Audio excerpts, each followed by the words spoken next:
लता, ये क्या? आज खाने में तुमने सिर्फ दाल ही क्यों बनाई? तुम तो जानती हो मुझसे सिर्फ दाल के साथ रोटी नहीं खाई जाती, साथ में कोई ना कोई सब्जी चाहिए होती है। ये कोरी दाल मैं कैसे खा रहा हूँ तुम्हें बता नहीं सकता। खाना एकदम बेस्वाद लग रहा है, मुझसे नहीं खाया जाएगा ये खाना। सौरभ झल्लाकर बोला। लता बोली, आज मुझे ऑफिस से आने में देरी हो गई सौरभ। ऑफिस में एक जरूरी मीटिंग थी। मैंने मम्मी जी से कहा भी था कि वो सब्जी काट कर रख दें। सब्जी काट कर रखी हो तो बनाने में समय नहीं लगता है, मगर मम्मी जी ने सब्जी भी नहीं काटी।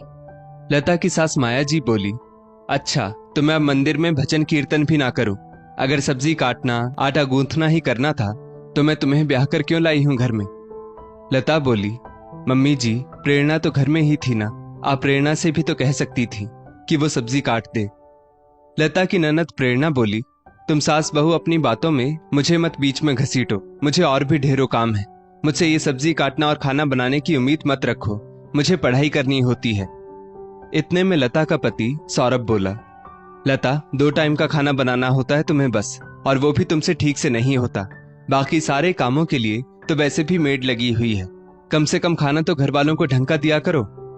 सौरभ के मुंह से एक कड़वे शब्द सुनकर लता की आंखों से आंसू छलक पड़े। लता की शादी को अभी 4 महीने ही हुए थे। लता शादी के पहले भी नौकरी करती थी, जिसने शादी के बाद भी बरकरार रखी हुई थी। शादी होते ही सास माया जी ने घर की सारी जिम्मेदारियां लता पर डाल दी थी। लता सुबह ऑफिस जाने से पहले सभी का खाना तैयार करके जाती और ऑफिस से आने के बाद सभी के लिए खाना बनाती। घर में कोई भी लता को रसोई में जरा सी भी मदद नहीं करता था। सास माया जी पूरे दिन घर में अकेली रहती थी, मगर बैठे बैठे सब्जी काटने का काम तक उनसे नहीं हो पाता था। ननद प्रेरणा वैसे भले मोबाइल में घंटों बर्बाद कर देती, मगर घर की रसोई में मदद करने को कहो तो हमेशा पढ़ाई का बहाना बना देती। और पति सौरभ हर गलती का ठीकरा लता पर ही फोड़ देता था। सौरभ खाने पीने का बहुत शौकीन था। खाने में दाल सब्जी, हरी चटनी, सलाद, अचार, उसे सब चाहिए होता था, मगर खुद से रसोई में जाकर कभी कुछ बनाना तो दूर, वो अपना खाना अपने हाथों तक से नहीं लेता था।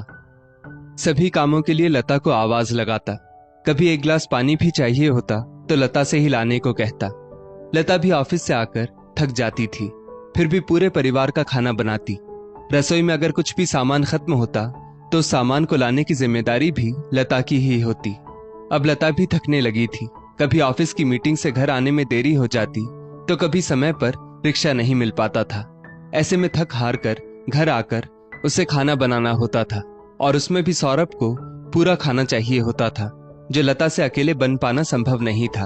वो तो बस अपनी सास माया जी और ननद प्रेरणा से थोड़ी सी मदद चाहती थी, मगर वे दोनों हर बार कोई ना कोई बहाना बना देती। माया जी घर में बैठकर आराम से टीवी का मजा लेती और प्रेरणा ज्यादातर अपने फोन में लगी रहती। मगर मदद के नाम पर माया जी को मंदिर सूझ जाता और प्रेरणा को पढ़ाई, और सौरभ से तो मदद की उम्मीद लगाना मानो अपने पांव पर कुल्हाड़ी मारने जैसा था, क्योंकि सौरभ को बस लता पर गुस्सा करना आता था।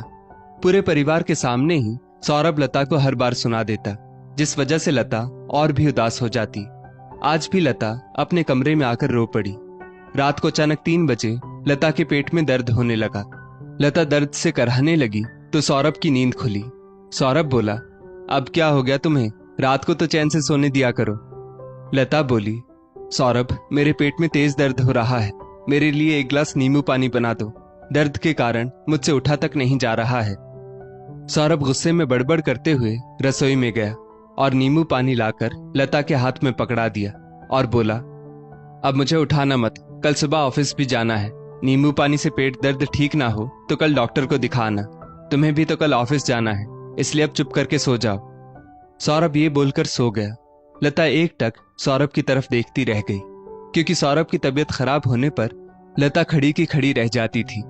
सौरभ के खाने पीने से लेकर दवाइयों तक का ध्यान लता रख लेती थी, मगर आज लता के पेट दर्द के समय उसका सौरभ को रात को उठाना सौरभ को गुस्सा दिला रहा था, जबकि ऐसी अनगिनत रातें लता ने सौरभ का खूब ध्यान रखा था।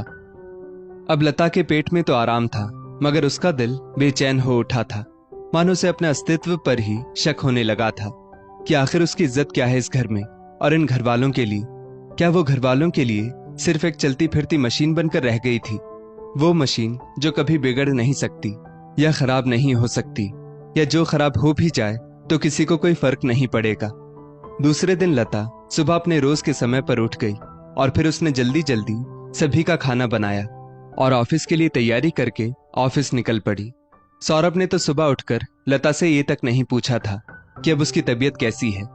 रास्ते भर लता को यही अखरता रहा कि अगर एक पति को ही अपनी पत्नी की अहमियत नहीं होगी तो उसके घर वालों को भला क्यों होगी। एक लड़की शादी करके अपने पति के भरोसे ही तो ससुराल आती है, मगर यदि उस पति के ही मन में पत्नी के लिए प्यार और सम्मान ना हो तो ऐसे में एक पत्नी तो टूट ही जाती है। आज लता ऑफिस में तो मौजूद थी, मगर उसका मन किसी भी काम में नहीं लग रहा था। लता के पास उसके पति और ससुराल वालों का कुछ भी समर्थन नहीं था। लता की सहेली उषा ने जब लता को इस तरह गुमसुम देखा तो वो पूछ बैठी, लता क्या हुआ है आज तुम्हें? सुबह से देख रही हूं तुम्हारा आज काम में ध्यान नहीं है। लता ने पूरी बात उषा को बताई तो उषा ने उसे एक तरकीब बताई और बोली, तू सिर्फ ये काम कर ले, देखना मैं लिख कर देती हूँ, सब घरवाले तेरे आगे पीछे घूमेंगे। लता को भी उषा की तरकीब पसंद आई और उसने ठान लिया कि ससुराल वालों और पति को अब अपनी अहमियत बतानी ही पड़ेगी। अगले दिन भी लता सुबह अपने रोज के समय पर उठ गई। उससे जो बन सका उतना काम आज उसने किया और रोज के टाइम पर ऑफिस के लिए निकल गई। माया जी जब रसोई में पहुंची तो उन्होंने देखा कि चाय बनी हुई है, नाश्ता बना हुआ है और सब्जी भी बनी हुई है, मगर पराठे किसी के लिए भी नहीं बने हैं। लता ने सिर्फ अपना टिफिन तैयार किया और चली गई। सौरभ लता से लेट ऑफिस जाता था। उसने माँ से चाय नाश्ता मांगा तो माया जी उसे चाय नाश्ता देकर बोली, आज तो तेरी पत्नी ने तेरे टिफिन के लिए पराठे तक नहीं बनाए हैं। चाय नाश्ता तैयार किया और सब्जी बनाई। हर रोज सभी के पराठे तैयार करके ऑफिस जाती थी, मगर आज तो हमारे किसी के भी पराठे नहीं बनाए, सिर्फ अपने पराठे बनाए और मैडम चली गई ऑफिस। रसोई भी पूरी अव्यवस्थित पड़ी है, रोज तो सब कुछ साफ करके ही जाती थी। धीरे धीरे पर निकल आए हैं तेरी पत्नी के, जो काटने पड़ेंगे, वरना पता नहीं हमारा आगे क्या हाल हो जाए। सौरभ बोला, मम्मी आज आने दो उसे शाम को घर, फिर उसकी बराबर खबर लेता हूँ। मेरे लिए 4 पराठे बनाने में उसे कितना समय लग रहा था। माया जी प्रेरणा को आवाज देते हुए बोली, बेटा जरा अपने भाई के लिए 4 पराठे बना दे, टिफिन में भरने हैं। प्रेरणा अपने कमरे से आकर बोली, भाभी को बोलो बनाने को, मुझे क्यों बोल रही हो माँ? अरे बेटा तेरी भाभी तो आज कुछ भी काम करके नहीं गई है, रसोई भी पूरी बिखरी पड़ी है, पराठे भी सिर्फ अपने बनाकर टिफिन में भरकर लेकर गई है। आज तो बहुत काम पड़ा है रसोई में, आज तुझे मेरी मदद करनी पड़ेगी। प्रेरणा काम से पल्ला झाड़ते हुए बोली, मम्मी मुझसे नहीं होगा ये घर का काम, थोड़े दिनों में मेरी परीक्षा आने वाली है, मुझे पढ़ाई भी करनी है, आपको ही ये बचा हुआ काम करना पड़ेगा और मैं अभी पराठे नहीं बना पाऊंगी क्योंकि मुझे अपनी सहेली के घर जाना है अभी पढ़ाई के सिलसिले में। सौरभ बोला, मम्मी जल्दी करो, मुझे ऑफिस के लिए देर हो रही है। माया जी रसोई में गई और पराठे बनाकर सौरभ के लिए टिफिन पैक कर दिया और बोली, सौरभ आज लता से बात करनी ही पड़ेगी, एक दिन तो मैं घर का काम कर लूंगी, रोज रोज मुझसे नहीं होगा। सौरभ बोला, हाँ मम्मी तुम फिक्र मत करो, आज मैं लता को ठीक करता हूँ, वरना इसका रोज का नाटक हो जाएगा। लता ऑफिस तो पहुंच गई थी, मगर उसे कहीं ना कहीं घर जाकर होने वाले ड्रामे का शिकार होना था, ये बात वो अच्छे से जानती थी। ऑफिस में लता घर के बारे में सोच ही रही थी कि बॉस का फरमान आया कि आज ऑफिस का टाइम खत्म होने के पश्चात मीटिंग रखी जाएगी, जो सभी मेंबर्स को अटेंड करनी जरूरी है। लता ये सुनकर कुछ उदास हो गई।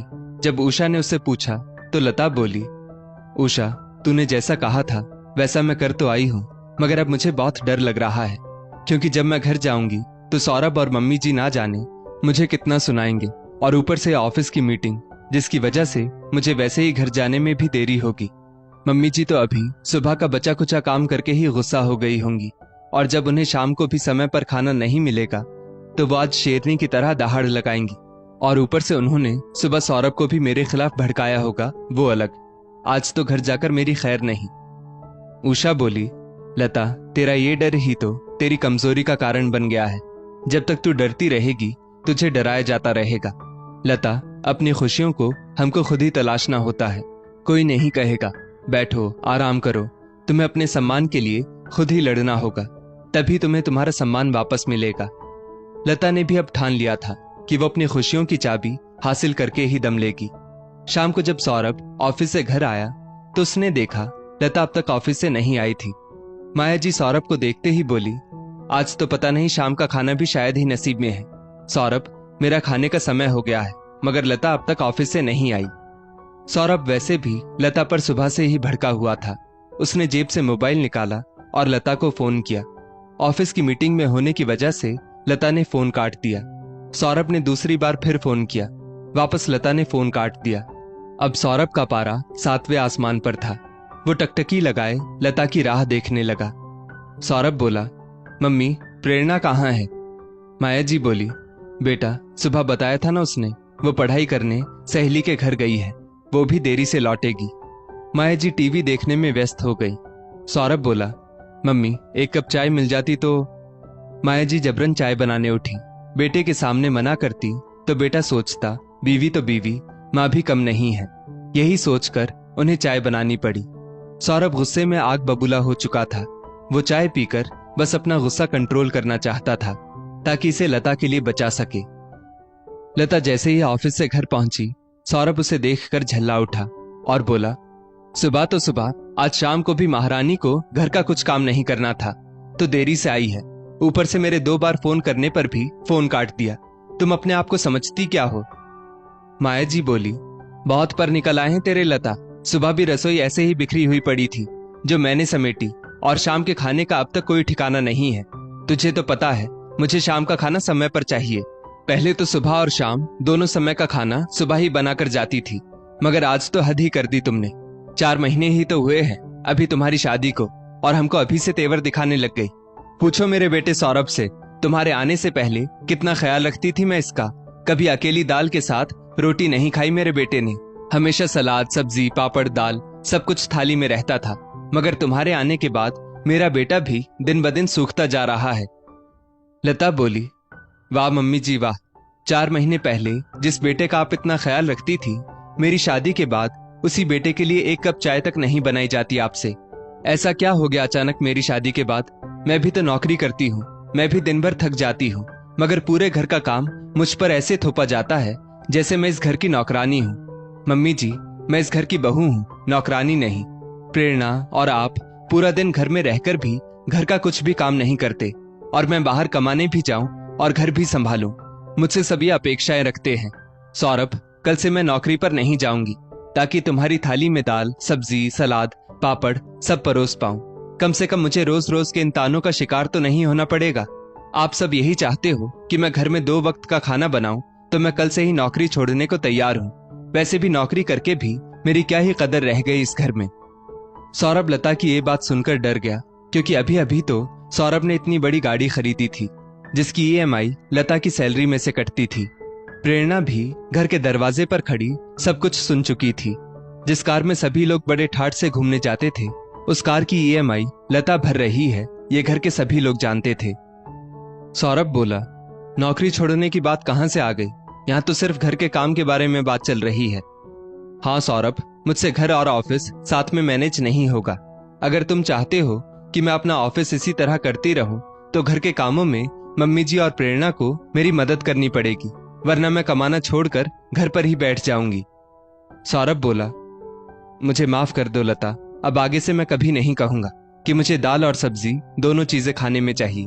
रोटी तो सिर्फ दाल के साथ भी खाई जा सकती है ना। और मम्मी और प्रेरणा, आप लोग भी कल से घर के सारे कामों में लता की मदद करोगे। माया जी मन ही मन बोली, जोरू का गुलाम। प्रेरणा बोली, भाई, मैं तो कभी भी नहीं कहती थी कि मुझे दाल सब्जी सब कुछ खाने में चाहिए। सौरभ बोला, मैं कुछ नहीं जानता। तुम्हें और माँ को कल से घर के सब कामों में लता का बराबर हाथ बटाना होगा। दूसरे दिन माया जी भी सवेरे जल्दी ही रसोई में लता की मदद करने आ पहुंची, और उन्होंने प्रेरणा से सब्जी कटवाने, रसोई साफ करने जैसे काम करने को कहा, और खुद आटा गूंथने लगी। लता ने अपनी खुशियों की चाबी ढूंढ ली थी। आज वो बहुत खुश थी, और ऑफिस आकर वो उषा से बोली, उषा, धन्यवाद इतनी अच्छी तरकीब बताने के लिए। मेरे घर के सारे सदस्य लाइन पर आ गए हैं, और आज मैं बहुत खुश हूं। अब मेरा ऑफिस के कामों के साथ साथ घर के कामों में भी दिल लगेगा। दोस्तों, बहुत जगह यही होता है। ऑफिस जाने वाली बहू से भी पति, सास और ननद को यही अपेक्षाएं होती हैं कि वो घर का सारा काम उसी तरह संभाले जिस तरह एक गृहिणी संभालती है। मगर ऑफिस जाने वाली बहुएं भी आखिर इंसान होती हैं ये बात ससुराल वालों को समझनी चाहिए, और यदि फिर भी ससुराल वाले नहीं समझे तो खुद के लिए आवाज उठाने में देर नहीं करनी चाहिए। इस स्टोरी को लेकर आपकी क्या राय है, नीचे कमेंट करके जरूर बताइएगा, और ऐसी ही और भी बेहतरीन वीडियोस के लिए हमारा पेज जरूर फॉलो करें।